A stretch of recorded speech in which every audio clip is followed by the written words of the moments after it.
समर्थ सामर्थ्य श्री समर्थ रामदास स्वामी लिखित मनाचे श्लोक यावर आधारित अर्थ, मॅनेजमेंट व्ह्यू आणि शिवाजी महाराजांच्या जीवनातील संदर्भ. जय जय रघुवीर समर्थ.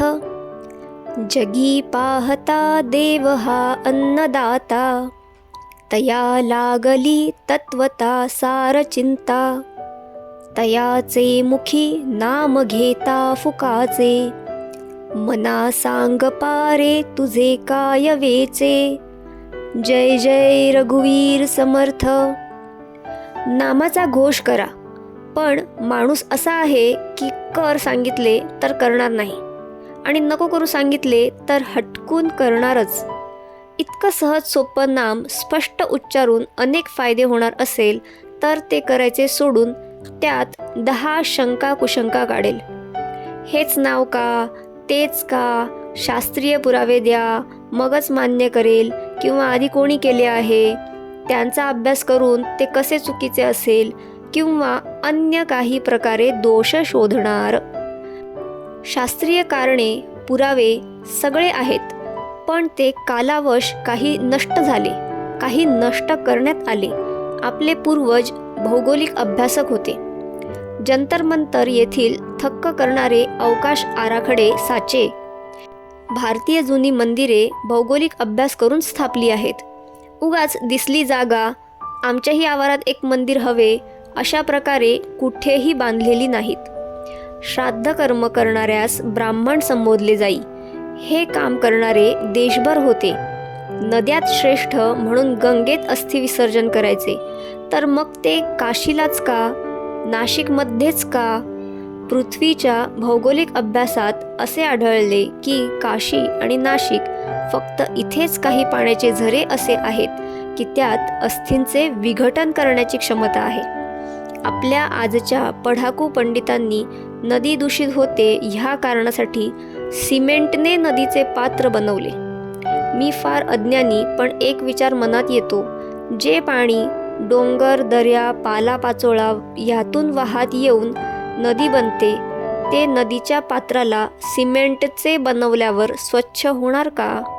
असो, सांगायचा मुद्दा हा की पूर्वजांनी विचार करून सगळे नियम बनवले, तर ते समजा त्या काळासाठी योग्य होते असे समजून जरी विचार केला तरी रामदास स्वामी म्हणत आहेत, पण ते जे सांगत आहेत त्यावर विश्वास ठेव अथवा नको, पण केलं तर तुझं काही नुकसान आहे का? त्यांच्या सांगण्यानुसार झाला तर फायदाच आहे. असंही आहे तोंड म्हणून काहीही बडबडण्यापेक्षा नाम घे, आणि पोटा पाण्याची चिंता तुझ्यापेक्षा त्या जगत नियंत्याला जास्त आहे. एक हिंदी वाक्य आहे, क्यों बंदे तू इतराता है, एक सांस लेना भी तेरे बस में नहीं, वो ही जगाता है और वो ही सुलाता है. खरंच तर आहे, मी केलं म्हणणाऱ्यांनी स्वतःच्या मर्जीने श्वास घेऊन दाखवावा, मग देव नाही मान्य करता येईल.